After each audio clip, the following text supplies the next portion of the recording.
ஜிஎஸ்டியை சரியான முறையில் கொடுப்பதில்லை. ஏதாவது மாநிலங்களில வறட்சியோ மழை வெள்ளமோ இடர்பாடுகளோ நடந்தால் அந்த பேரிடர் நிதியும் அளிப்பதில்லை. ஆனால்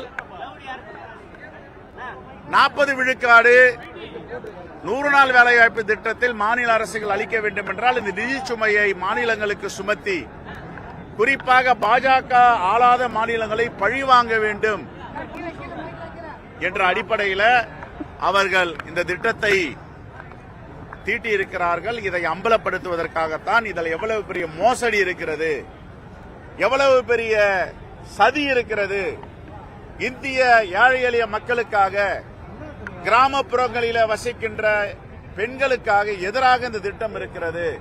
இந்த சதி திட்டத்தை முறியடிக்க வேண்டும் என்பதற்காக தான் இதை நாடு தழுவிய போராட்டமாக எங்களுடைய அகில இந்திய காங்கிரஸ் கமிட்டி எடுத்திருக்கிறது. இந்த அடிப்படையில் தொடர் போராட்டங்கள் நாங்கள் நடத்தி வருகிறோம். உண்ணாவிரதம், ஆர்ப்பாட்டம், மறியல், வட்டார வாரியாக, மாவட்ட வாரியாக, மாநிலங்கள் முழுவதும் இதை நடத்தி வருகிறோம். இப்போது ஆளுநர் மாளிகையை முற்றுகையிடும் போராட்டத்தை இன்று இங்கே நடத்தி கொண்டிருக்கிறோம். ஆளுநர் மாளிகை முற்றுகையிடுப்பதற்கு காவல்துறை அனுமதிக்க முடியாது என்று சொல்லிவிட்டார்கள். கைது செய்ய போகிறார்கள். நாங்கள் சட்டத்தை மதித்து கைதாகிறோம். ஆனால் எவ்வளவு காலம் மோடி அரசு, ஒன்றிய அரசு தமிழ்நாட்டு மக்களையும் இந்திய மக்களை ஏமாற்றும்? எதற்காக கிராமப்புற பெண்களுடைய வாழ்வாதாரத்தில் கையை வைக்கிறார்கள்? இது துரோகத்தனமான செயல். இதை திரும்ப பெறும் வரை இந்த போராட்டம் தொடரும்.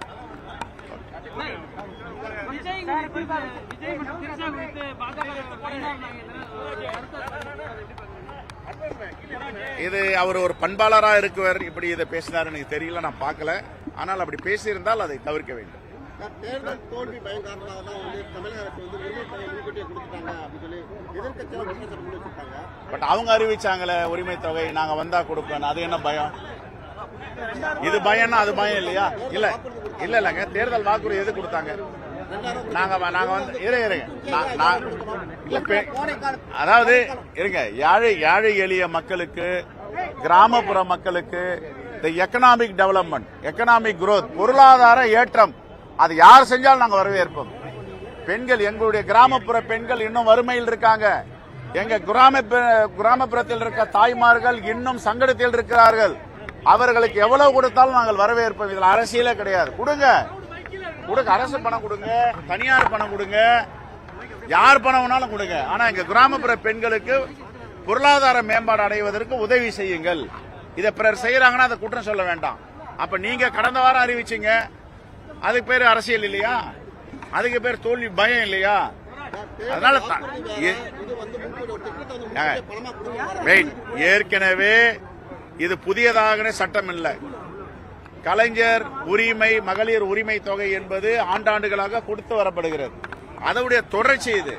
இதை பாஜகவும் அதிமுகவும் சதி செய்து உச்சநீதிமன்றத்தில் தடை ஆணையம் வாங்க முயற்சி செய்கிறார்கள்.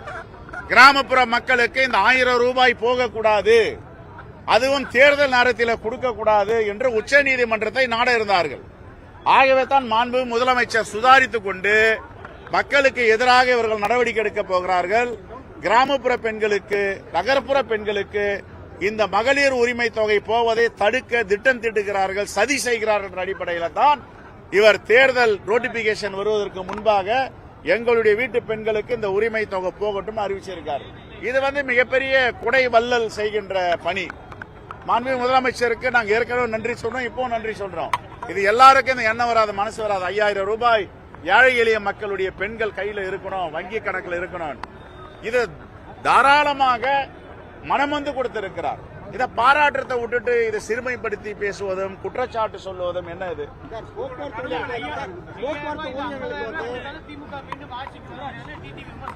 யார் யாரு?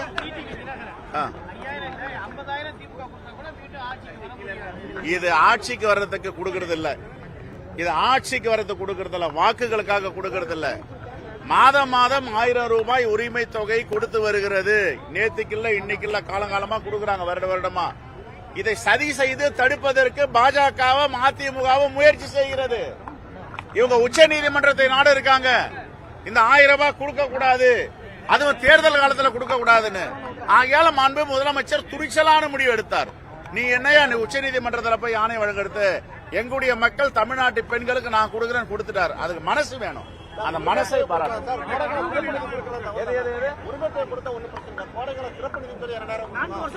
எவ்வளவு இங்க பாருங்க, நான் திருப்பி சொல்றேன், தமிழ்நாட்டுடைய தாய்மார்கள் மகளிர்களுக்கு பொருளாதார மாற்றம் தேவைப்படுகிறது, பொருளாதார வளர்ச்சி தேவைப்படுகிறது. இப்ப மாண்பு முதலமைச்சர் 5000 ரூபாய் கொடுத்தாருல, நீங்க கொடுங்க. உங்களுக்கு ஏன் கொடுக்க மனசு இல்ல? ஏன் மனசு இல்ல? எல்லாத்தையும் கொள்ளையடிச்சுமே வச்சிருக்கீங்க. இந்திய அளவில் கொள்ளை, 2021க்கு முன்பு மாநிலங்களவில் கொள்ளை, கஜானா காலி. வாய்ப்பு இருந்தா கொடுங்க, நீங்க மனசு இருந்தா கொடுங்க. முதலமைச்சருக்கு மனசு இருக்க கொடுக்கிறாரு, உங்களுக்கு அந்த மனசு இல்ல. கொடுக்கறதே கெடுக்கிறதுக்கு பாக்குறீங்க. உச்சநீதிமன்றத்தில் போய் தடையானை ஸ்டே வாங்கலாமான்னு பாக்குறீங்க.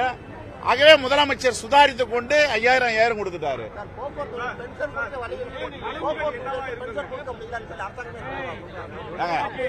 ரெண்டு விஷயங்க. முதன்மை நீங்க பென்ஷன் போக்குவரத்து தொழிலாளர்கள் கண்டிப்பா செய்வாங்க. எங்களுடைய தமிழ்நாட்டு பெண்களுக்கு எக்கனாமிக் டெவலப்மெண்ட் வேணும், பொருளாதார வளர்ச்சி வேணும்.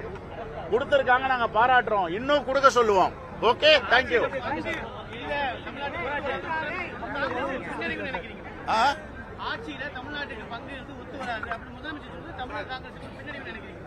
தமிழ்நாட்டு மக்களுடைய பங்களிப்போட தான் ஆட்சி நடக்குது. கனவுகள் என்னவா